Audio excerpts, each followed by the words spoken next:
Agradezco a las jornadas Pensar con Orgullo 2 que me permitan participar en esta actividad, unas jornadas organizadas por la sección de pensamiento del Consello de Cultura Galega y que están coordinadas por Carmen Adán y Celia Pereira. Me interesa resaltar conceptos fundamentales desde mi perspectiva que se aprecian en el pensamiento en particular de Judith Butler. Estos conceptos son el de performatividad, vulnerabilidad y resistencia, que considero que son conceptos que están articulados a lo largo de toda la obra de Judith Butler. Y voy a intentar expresar la lectura que puedo ofrecer sobre la interrelación entre estos tres conceptos: performatividad, vulnerabilidad y resistencia, que me parecen muy adecuados para pensar nuestro presente y las circunstancias actuales. Es un pensamiento, el de Judith Butler, claramente feminista, una perspectiva que se posiciona en contra de planteamientos fundamentalistas y dogmáticos y que pretende liberar, por lo tanto, al feminismo y a las reivindicaciones de las disidencias corporales y subjetivas, proporcionar un marco adecuado para poder llevar a cabo una transformación de la violencia a la que nuestras estructuras nos someten. Esta visibilización parte de la idea de que esta visibilización de la violencia parte de la idea de que habitamos en unos contextos sociales, culturales, materiales y discursivos que son propicios para la violencia, que ejercen violencia. Y vamos a intentar expresar de qué manera desentraña estas estructuras, el planteamiento de Judith Butler, y cómo a partir de esta visibilización de la violencia estructural se puede trabajar en contra de ella para intentar desmantelarla y liberar los espacios subjetivos, corporales y vitales para las posibilidades de vida en libertad.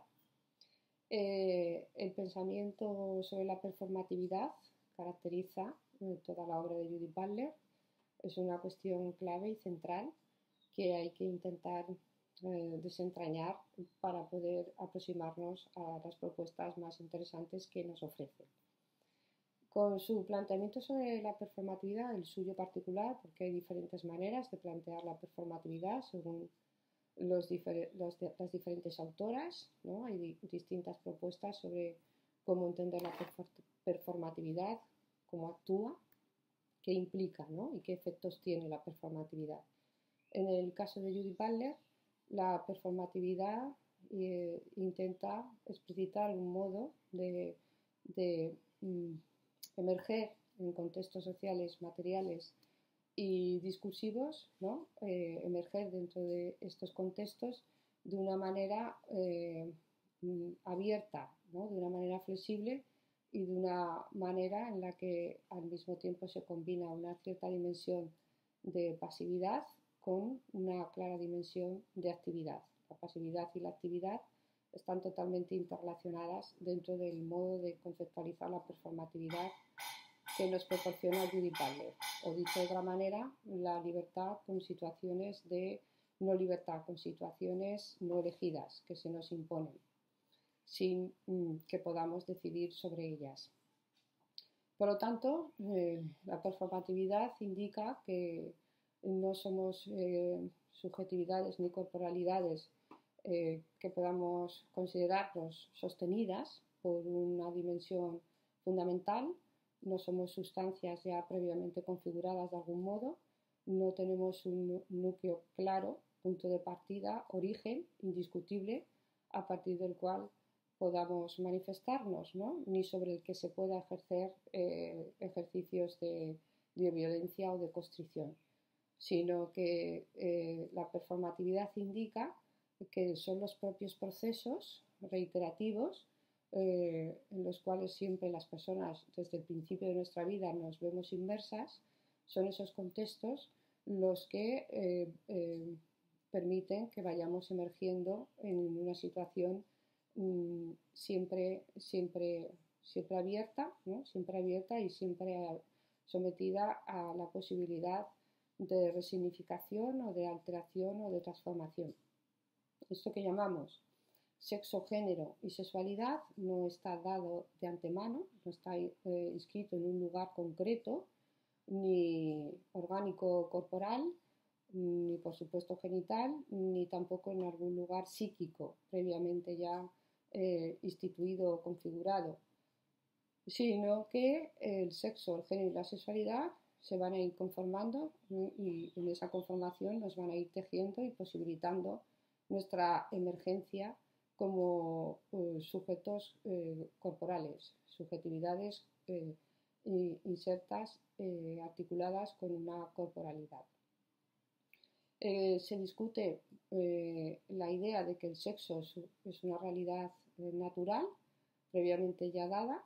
Se discute que los sexos son exclusivamente dos, por lo tanto se discute la dualidad, el binarismo del sexo, y se discute también la idea de que el género sea la lectura que la cultura hace de ese sexo con el que ya nacemos y que nos posiciona de una manera fija desde el principio, ¿no? Se discute esa relación determinista, causalística, entre el sexo y el género que algunos planteamientos sostienen, y dentro del feminismo también algunos planteamientos siguen sosteniendo esta idea de que el sexo es el origen o la causa del género. Se discute también que inevitablemente se tiene que producir una coherencia entre sexo, género y sexualidad, y que la sexualidad propia, la sexualidad natural o la sexualidad saludable y moralmente aceptable tendría que ser inequívocamente la heterosexual.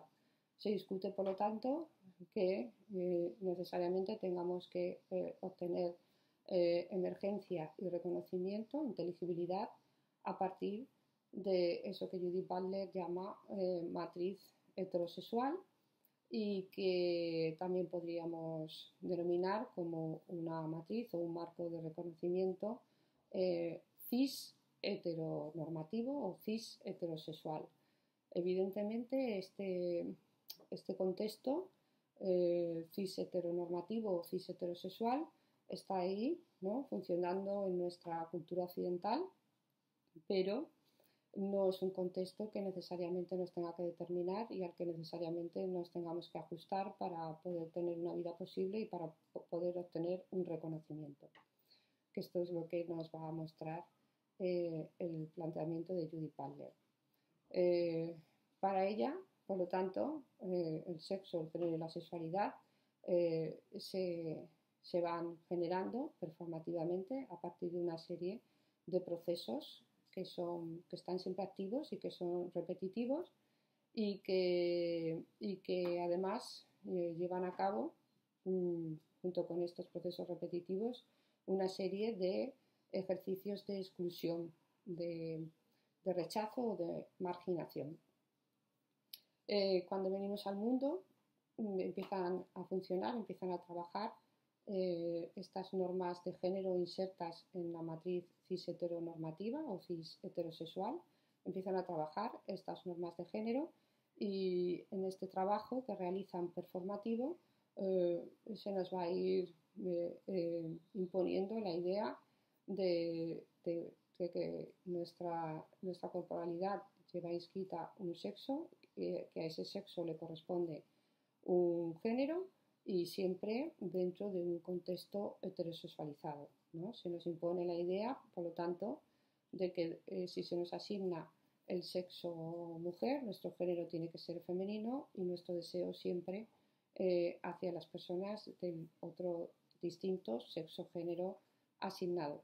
Esto es un ejercicio que se nos va a ir imponiendo, siempre de una manera no cerrada, no fija, no determinista, pero que se nos va a ir imponiendo, que se intenta que nos ajustemos a estas normas a partir de un proceso de repetición y de ejercicios de exclusión. Estas serían las características, dicho de forma sencilla, las características que integran la performatividad walderiana. Funcionaría así a través de procesos repetitivos y ejercicios de exclusión.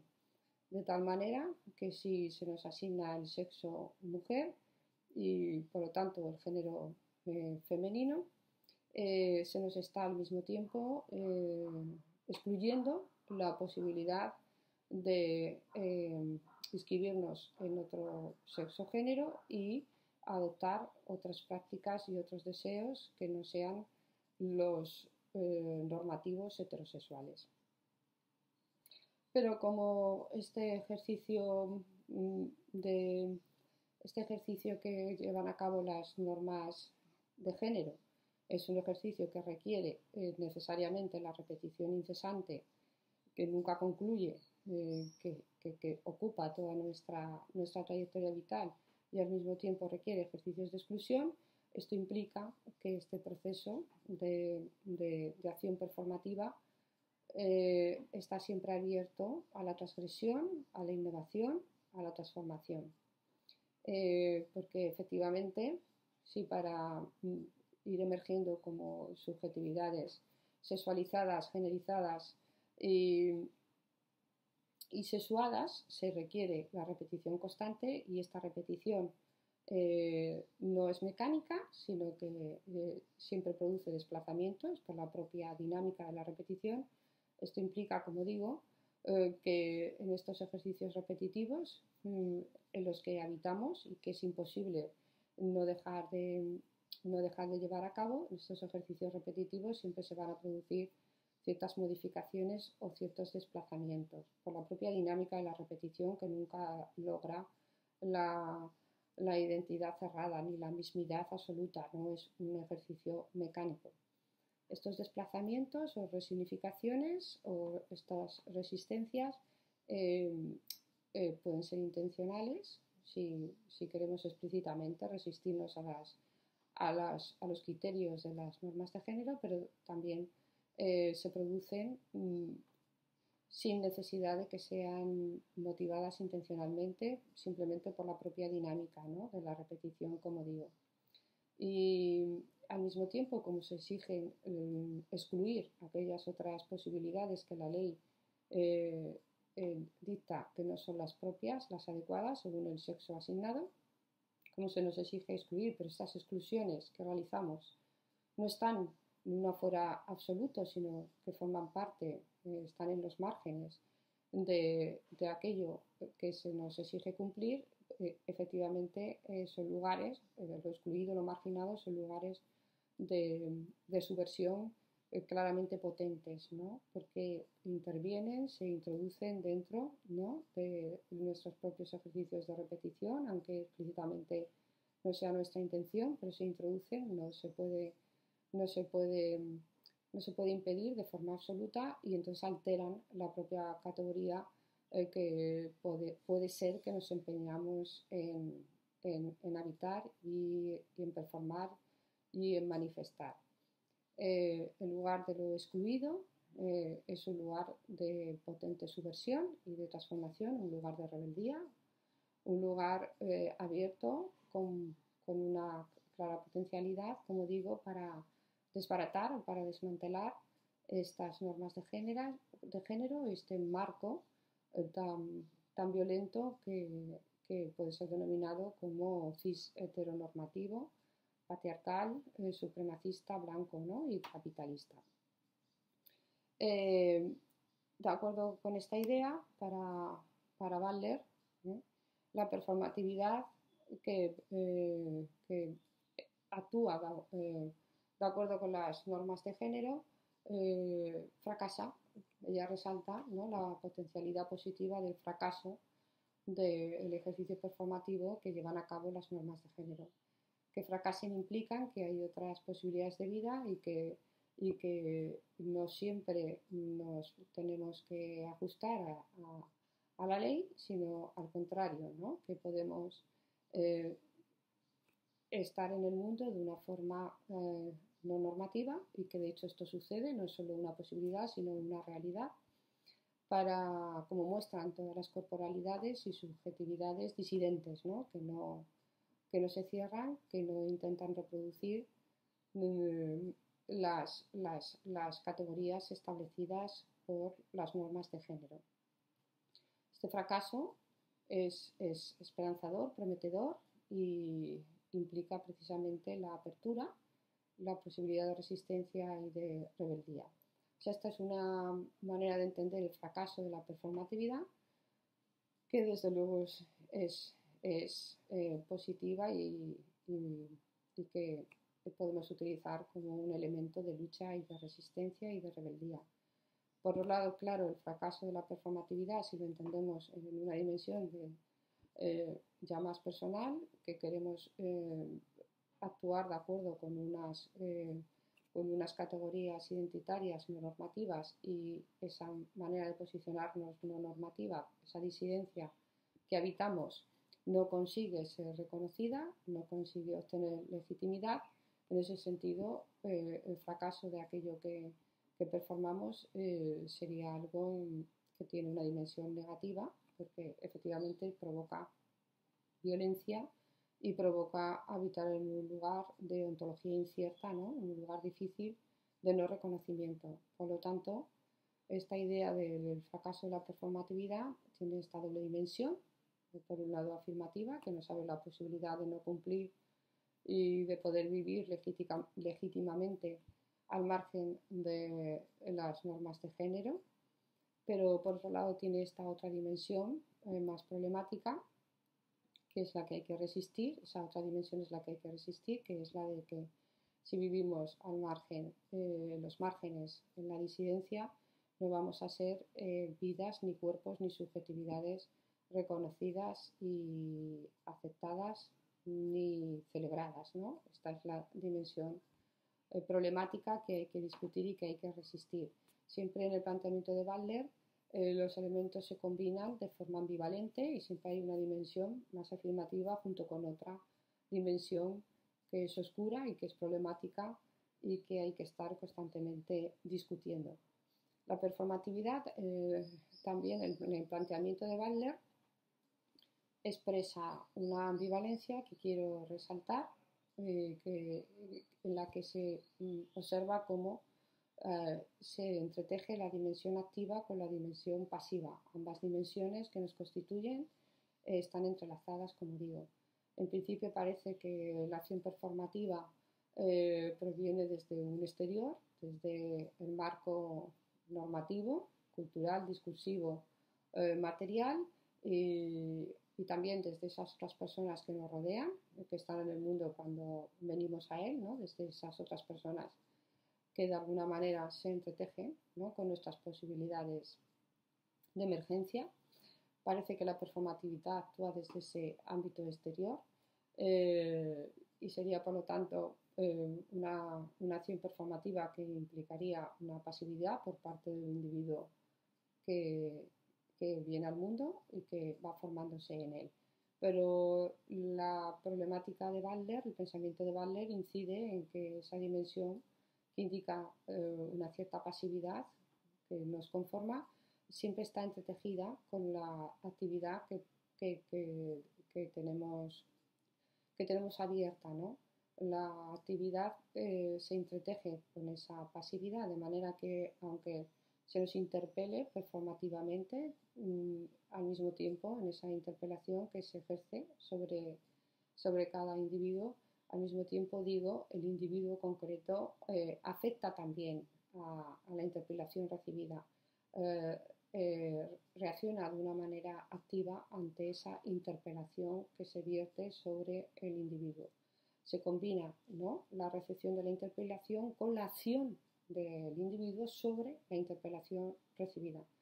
De manera que nunca somos ni corporalidades ni subjetividades meramente pasivas, como una especie de elemento amorfo que tiene que ser marcado, ¿no?, que tiene que ser inscrito por un exterior. Nunca es esta la representación, la manera de entender lo que somos que nos presenta Butler, sino que siempre está entretejida esa dimensión de subjetividades y corporalidades que son capaces de ser afectadas, junto con la dimensión de la posibilidad de que cada individuo afecte al mismo tiempo, y por el hecho de que tiene capacidad el individuo de ser afectado. Por el hecho de que tenemos capacidad de ser afectadas las personas, por ese mismo hecho tenemos capacidad de afectar.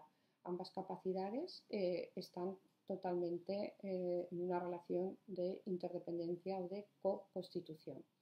De ahí que también se visibilice como el marco de interpretación que nos propone Butler no sea ni un marco voluntarista ni un marco determinista. No está dibujándonos como individuos que tengamos una libertad plena, independiente y absoluta, ni tampoco como individuos que estemos totalmente determinados, conformados, ¿no? Que estemos totalmente atrapados los individuos en las normas de género que actúan performativamente y que nos interpelan. Ni una dimensión ni la otra, sino que su marco de interpretación, que es la performatividad, justo lo que intenta, lo que se propone es desalojar esta dicotomía entre voluntarismo y determinismo para abrirnos a una forma de comprensión basada en la interrelación, en el entrecruzamiento, en la interdependencia de los elementos que nuestra tradición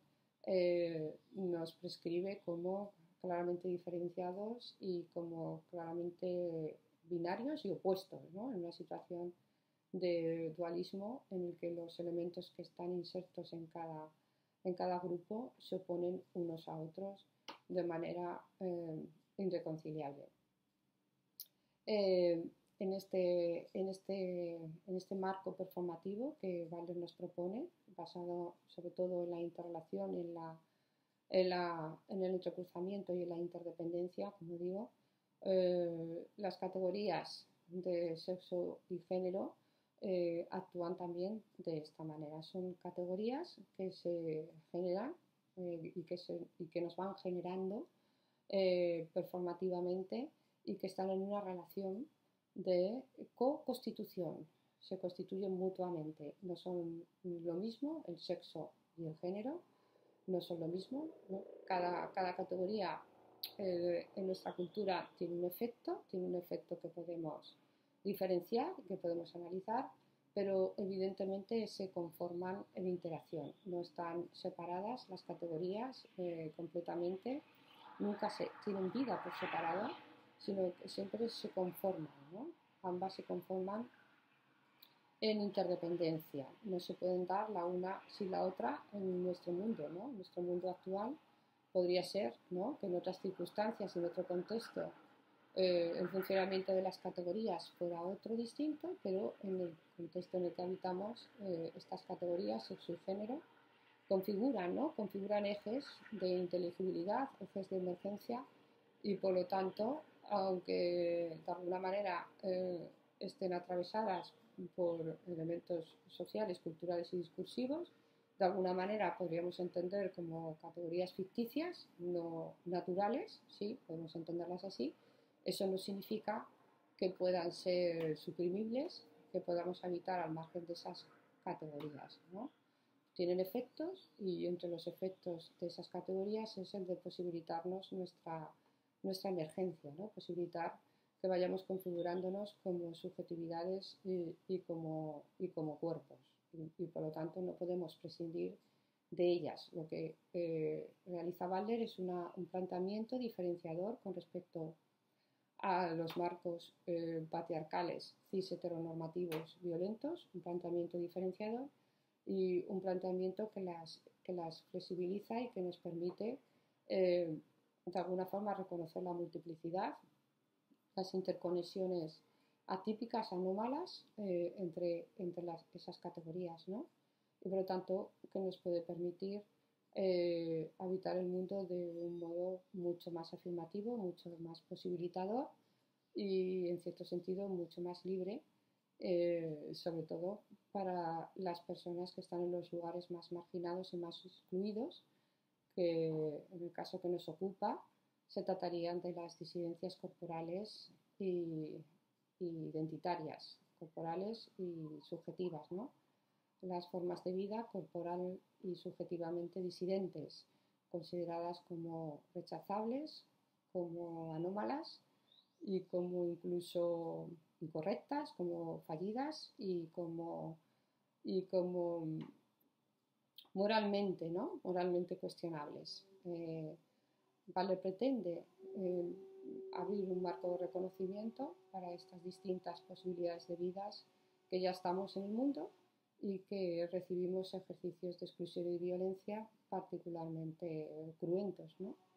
Y que eso es lo que tenemos que discutir. El sexo y el género, por lo tanto, se van configurando en procesos de interrelación de forma performativa, ¿no?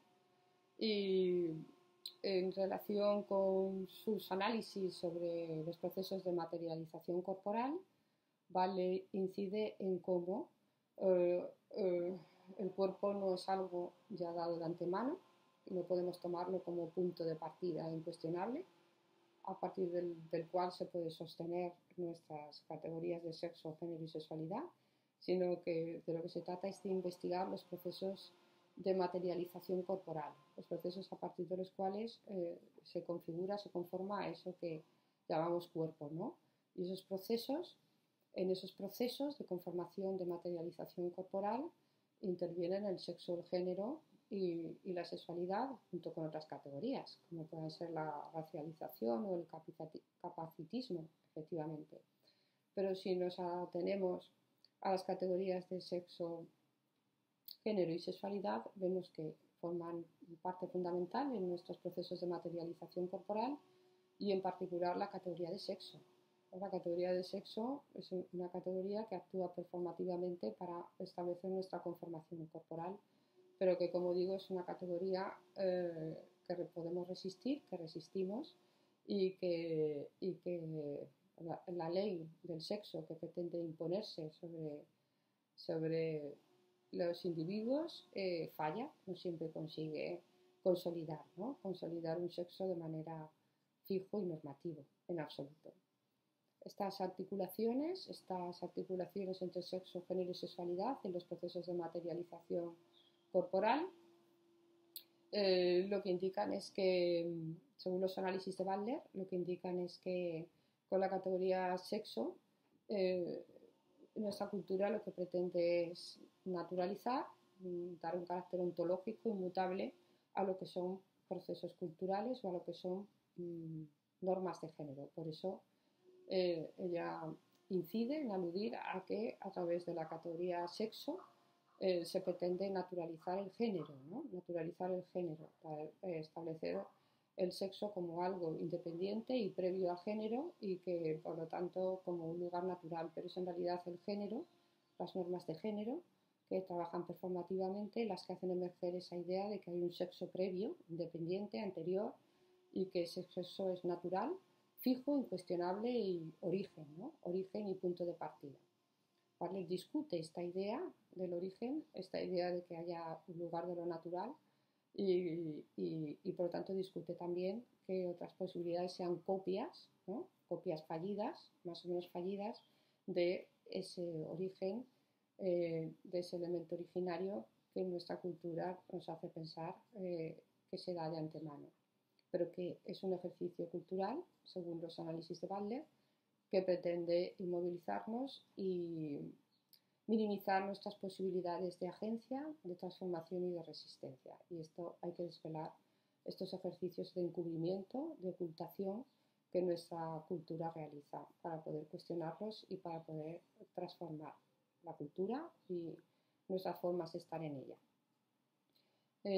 Por lo tanto, en los procesos de materialización corporal se observa en los análisis de Butler cómo lo que ya pone en evidencia es que eso que llamamos cuerpo y eso que llamamos discurso están en una relación de interdependencia o de co-constitución, que no son exactamente la misma cosa, pero que no se pueden dar la una sin la otra. No hay cuerpo sin discurso, no hay discurso sin cuerpo, ¿no? Se trata de incidir en que el proceso que nos va gestando y que vamos al mismo tiempo gestando en las dos dimensiones de pasividad y actividad, esos procesos performativos que nos van gestando y que al mismo tiempo vamos gestando, vamos alterando, vamos modificando esos procesos. En esos procesos se entrecruzan, se hilvanan diferentes elementos que no se pueden pensar por separado, aunque que no sean completamente la misma cuestión, ¿no? El mismo elemento. Eso que llamamos lo orgánico natural y eso que llamamos lo discursivo cultural no es que se relacionen de forma externa, sino que se trata de un mismo proceso, ¿no? En el performativo, en el que están implicados elementos orgánicos, materiales, corporales y elementos que son discursivos culturales, ¿no? Esos elementos se entretejen y se entrecruzan. De esta manera, Butler pretende ofrecernos una manera de pensar la corporalidad y la subjetividad que desaloje ese dualismo característico de nuestra tradición, que nos sitúa el cuerpo y la mente o el cuerpo y la razón como elementos independientes, distintos y jerarquizados, ¿no? Intenta evitar ese dualismo a la hora de aproximarnos a la corporalidad y a la subjetividad, ¿no? De los análisis que llevan a cabo las biólogas feministas Fausto Sterling y Donna Haraway en este sentido siguen esta misma línea, están interconectados con esta línea balderiana y son también muy importantes porque nos muestran, en el caso de Fausto Sterling nos hablan de procesos ontogénicos que indicaría precisamente esto, que no se trata de que la naturaleza y la cultura sean elementos diferenciados y que trabajen por separado y que luego de alguna manera se interrelacionen, sino que naturaleza y cultura actúan dentro del mismo proceso, ¿no? En conjunción y interrelación siempre constante, y que esa interrelación y conjunción es el lugar en el que nos vamos conformando y en el que habitamos a lo largo de nuestra vida. O en el caso de Donna Haraway, habla de procesos semiótico-materiales, ¿no? Habitamos los individuos en esos procesos, habitamos y nos conformamos en esos procesos que son semiótico-materiales, en donde ni lo discursivo ni lo orgánico-material pueden ser eliminados ni jerarquizados, ¿no? Sino que están ahí en una especie de situación de enredo, ¿no? En palabras de Haraway, ¿no? Conforman un compost que es precisamente el lugar de nuestra vida. De acuerdo, entonces dentro de esta interrelación, volviendo a Butler, entre sexo y género, como digo, la sexualidad está ahí como un elemento que nos prescribe, la sexualidad normativa, un elemento que nos prescribe que no puede haber una convergencia entre nuestras identificaciones y nuestro deseo. Si nuestras identificaciones son dentro de la categoría del sexo mujer, género femenino, nuestro deseo tiene que divergir de esta identificación y dirigirse hacia el sexo género que no corresponde al lugar en el que habitamos, de manera que siempre están en situación de marginación y de exclusión. Las sexualidades disidentes, las sexualidades en las que se combina la identificación y el deseo de manera no normativa, que no se ajustan a esa ley cultural y psicoanalítica que nos exige la no correspondencia, la imposibilidad de que la identificación y el deseo converjan, ¿no? Esto es una cuestión importante en el pensamiento de Butler. Incide ella además en mostrarnos cómo en realidad estas normas de género que nos exigen la coherencia, la estabilidad entre el sexo, el género y el deseo siempre heterosexual, que estas normas de género en realidad son inhabitables, desde luego no en la misma medida para todos los individuos, pero que sí que son incumplibles de modo absoluto por todo tipo de individuos, incluso por los que puedan pensarse a sí mismos como más normativos, ¿no? O como que performan de forma más adecuada las normas de género. No se pueden cumplir de manera absoluta porque estas normas de género funcionan a partir de la repetición y de los ejercicios de exclusión y, como digo, ambos elementos implican siempre la apertura, la transformación y un funcionamiento que no es mecánico y por lo tanto nunca puede lograr aquello que pretende, es decir, la coherencia y la estabilidad, ¿no? No se puede lograr de forma absoluta, solo que hay individuos, hay vidas que parecen ajustarse más que otras, ¿no? Y los individuos más disidentes son aquellos menos reconocidos, aquellos en los que parece que sus subjetividades y sus corporalidades no importan, ¿no? Y que por tanto sus vidas no merecen ser lloradas, no merecen ser dignas de procesos de duelo. Son vidas que se consideran más desechables, más eliminables, precisamente para que así haya otras vidas que importen, que ocupen los lugares privilegiados y que sean por lo tanto dignas de ser lloradas, ¿no? Nuestros procesos de funcionamiento parecen exigir que, pero esto es lo que Butler discute, esto no son lugares acertados de vida. Estos procesos parecen exigirnos que para que haya unos cuerpos que tengan posibilidades de vida, otros tienen que ser marginados y rechazados, que no podríamos funcionar si no es a partir de esta distribución desigual, diferencial, entre el reconocimiento, la legitimidad, ¿no? Entre el valor de los distintos cuerpos, subjetividades y vidas. Precisamente aquí interviene su noción también de vulnerabilidad y en articulación con su noción de resistencia, que son nociones, vulnerabilidad y resistencia, que aparecen a lo largo de toda la obra de Butler, pero que quizás en estas últimas obras que nos ha proporcionado aparezcan más claramente perfilados o se insista más en ellos. Somos cuerpos y subjetividades vulnerables precisamente porque somos cuerpos y subjetividades que emergemos y que nos configuramos en procesos performativos. La vulnerabilidad se enlaza con la performatividad. Es un concepto relacionado con el de la performatividad. No creo que se pueda entender el concepto de vulnerabilidad que nos proporciona Butler sin remitir al concepto de performatividad que también ella nos acerca. Precisamente la vulnerabilidad incide en esta idea, en la idea de que nuestro estar en el mundo obedece a una situación de relacionalidad, de interdependencia. No somos criaturas aisladas, autónomas, independientes. Esa idea del sujeto soberano, del sujeto liberal, cerrado en torno a sí, independiente, ¿no?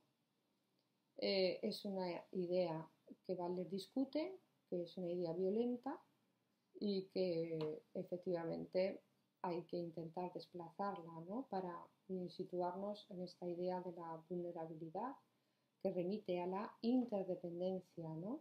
A la socialidad, a que subjetivamente y corporalmente nos constituimos, y de una forma primaria y a lo largo de toda nuestra vida nos constituimos y habitamos en estas relaciones, en estas redes ampliadas de interdependencia, redes relacionales. Y esto es por esta vulnerabilidad procede de nuestros procesos de conformación y de habitabilidad performativos, que implican siempre procesos abiertos, repetitivos y ejercicios de exclusión. Somos personas corporal y subjetivamente vulnerables, esto es, que tenemos una dimensión de afectabilidad, somos susceptibles de ser afectadas y al mismo tiempo por esta susceptibilidad que nos caracteriza de forma primaria, afectamos a lo que está a nuestro alrededor, a otras personas, a instituciones, a normas y a a conceptos y categorías, ¿no? Afectamos y las vamos desplazando, pero nuestra capacidad de afectar es precisamente, procede de nuestra configuración performativa, de nuestra manera de habitar el mundo, susceptible de ser afectada, ¿no? Con una susceptibilidad, afectabilidad que nos caracteriza desde el primer momento de nuestra vida y a lo largo de todo nuestro estar en el mundo. Esta vulnerabilidad es una vulnerabilidad que es de alguna manera, ¿no? nos articula en conjunto a todos los individuos por el hecho de estar constituidos performativamente, como digo, nos entrelazan a todos los individuos y a los individuos con las normas, las instituciones y los recursos materiales y el medio ambiente. Vivimos en estas redes ampliadas de interconexiones. Esta vulnerabilidad, en este sentido, es algo que quizás podamos decir que nos conecta y tiene una dimensión, por lo tanto, en este sentido positiva, porque indica precisamente que podemos habitar el mundo de una manera más interconectada, y lo cual implicaría reducir los ejercicios de violencia que conlleva nuestro imaginario del sujeto autónomo, soberano, ¿no? Amurallado, cerrado en torno a sí, que es el que cree que es capaz de habitar aniquilando y violentando y arrasando, ¿no? Entonces esta concepción de la vulnerabilidad wagneriana tiene esta dimensión positiva que nos permite desplazar nuestros marcos de inteligibilidad para abrirnos a otros marcos que posibiliten nuestra vida en común y articularnos, ¿no? Los individuos en un plano de igualdades materiales de vida, en donde nuestras posiciones corporales, subjetivas y nuestros deseos puedan ser reconocidos, aceptados y celebrados, ¿no? En libertad. Por otro lado, esta vulnerabilidad también tiene una dimensión más problemática, más negativa, que es la que discute Butler, que es cómo desde las instituciones y desde las normas y desde las instancias políticas se distribuye de forma desigualitaria, de forma diferencial la vulnerabilidad. Esta sería una vulnerabilidad o precariedad que es injusta y que es la que Butler resiste con sus propuestas teóricas y políticas. Esta es la que hay que visibilizar y la que hay que resistir, contra la que hay que rebelarse. Esta distribución diferencial, injustificada, de la vulnerabilidad-precariedad hace que se incrementen las situaciones de dañabilidad de ciertos individuos y colectivos para favorecer los privilegios, ¿no? Y las posibilidades de vida de otros individuos y colectivos. Por ejemplo, se distribuye de manera diferente la dañabilidad entre mujeres y hombres, entre personas cis y personas trans, ¿no? Entre personas ciudadanas y personas extranjeras, ¿no? Entre personas de unas determinadas características de racialización y otras personas que se supone que no están racializadas, porque se supone que las personas blancas no están marcadas con la racialización, ¿no? Esta distribución desigualitaria, injustificada de la vulnerabilidad en el sentido de la dañabilidad, del empobrecimiento, ¿no? De las condiciones de vida, de las posibilidades de vida de las personas, esta distribución es la injusta, ¿no? y la que más le resiste. Pero esa otra dimensión afirmativa de la vulnerabilidad que tiene que ver con nuestra configuración en redes de activas y pasivas de afectabilidad, en nuestra configuración performativa, esa otra dimensión de la vulnerabilidad nos presenta una manera de pensar la subjetividad corporal, la subjetividad corporalizada, que tiene que ver con un marco feminista, el marco feminista de pensamiento de Butler, y que implica situarnos en el mundo en la interconexión y en la interdependencia, ¿no? Y esto implica que toda vida es importante, que no tenemos que establecer diferenciaciones entre cuerpos que importan y cuerpos que no, ni entre vidas dignas de ser lloradas y vidas no dignas de ser lloradas y por lo tanto rechazables, eliminables, ¿no? Esta vulnerabilidad nos sitúa a todas las personas en unas redes de interconexión y desde ahí, desde donde emergen, pueden florecer nuestras resistencias, nuestros ejercicios de resistencias, nuestros ejercicios de rebeldía ante estas distribuciones diferenciales e injustas.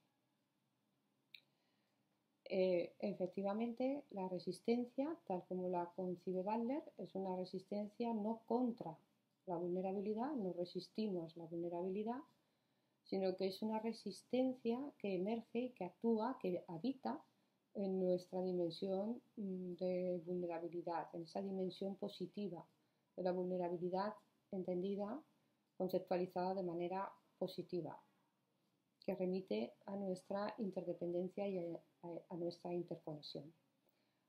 Resistimos en la vulnerabilidad por la vulnerabilidad desde la vulnerabilidad, mostrando que las subjetividades y corporalidades no tenemos existencia posible si no es en interconexión, mostrando que efectivamente necesitamos estas redes para poder mantenernos y prosperar en la existencia. Y por lo tanto, desde ahí, mostrando esta interconexión que nos caracteriza, mostrando que no somos subjetividades amuralladas, independientes, mostrando esto, resistimos, cuestionamos, nos rebelamos contra la distribución diferencial injusta de la vulnerabilidad y de la precariedad. Desde ahí resistimos. La resistencia no viene motivada por un sujeto que se configura o que se entiende a sí mismo como dotado de unas capacidades soberanas, sino que precisamente la resistencia, la rebelión, procede de nuestro habitar en la vulnerabilidad, de comprendernos como subjetividades y corporalidades, ¿no?, interdependientes, interrelacionadas. No podemos violentar otra vida, porque violentar otra vida es ejercer violencia sobre nuestra propia vida. Esta es la idea.